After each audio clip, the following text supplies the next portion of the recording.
Hi, I'm Rick Bayless, and we're here at Frontera Grill in our test kitchen. And I'm Lainey Bayless. And where are you? Well, Right you just beside said where me. we were. We want to create, through our ambiance, through our service, through our food, the catalysts for a great time for people. And then when they walk out the door, they think, wow, wasn't that fun? We have a great time whenever we get together and cook. Except when we don't agree on things. Which like how is- much salt. Ah. I grew up in a family of restaurant people. It was something that I grew up with just the way that Lainey has grown up with it. I didn't really know anything else, but I also happen to have developed the real passion for it. It seems like Lainey's got the bug too. I remember the first thing that he taught me how to make was a chocolate souffle. I mean, like, I was 7 when I made my first one. Lainey and I, in fact, just finished a cookbook together, and we're going to show you a couple of really cool recipes from that book that you can do for Mother's Day.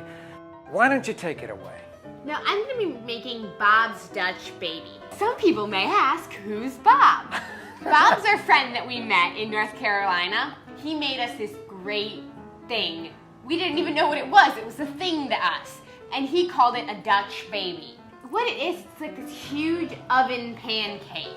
Kind of puffs up on the side to create this really cool, like toasty brown, nice little bowl that you can fill with fruit or in powdered sugar or chocolate or whatever you want. Only chocolate for her. Why don't you show us what goes into the simple pancake batter? What goes into the batter is flour, 3 eggs, some milk, and some salt.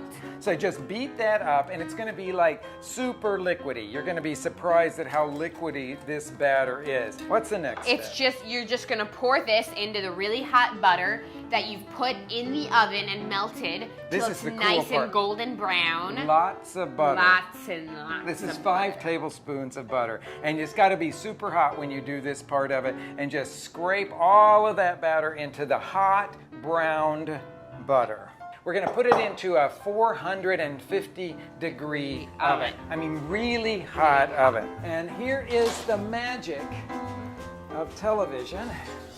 We got a beautiful browned Bob's Dutch or not whatever baby. Then all you gotta do is put in some nice looking fresh fruit. Ooh, goodness gracious, it's strawberry season. And then sprinkle on some powdered sugar to make it look pretty. Oh, it's gorgeous. And then I'm gonna drizzle on a little bit of real maple syrup. Now, we've got this dish finished, so I'm gonna show you now how to make this really cool frittata. You cook some chopped up bacon, 4 slices of chopped up bacon, until it's just starting to brown.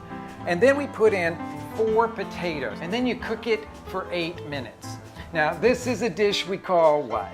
Eggs on the 8. Eggs on the 8s, and we did that because when Lainey was really little, she could remember it if I would give funny names to things, so we called it eggs on the 8s. So we're going to squeeze in here a couple of cloves of garlic and just toss that around a tiny bit so that you can start to get that wonderful garlic aroma coming up. And then 8 eggs go into the pan, and then with my fork here, I'm going to stir it, you guessed it, 8 times. And then we've got an oven that is heated not to 800 degrees, okay? We'll stop it at that. This oven is at 350 degrees, and slide it right in. Slide this one, this beautiful frittata, some chopped parsley, some chopped cilantro. It'll make it really pretty, but this is ramp season. These are definitely wild onions, strong wild onions. These have been grilled a little bit and chop them up, and then we'll sprinkle that all over the frittata, bacon, and eggs. And I think what you've got is just a pretty amazing brunch that you can do for Mom. What do you think? Is she gonna like this? I think she may. Happy Mother's Day. Happy Mother's Day.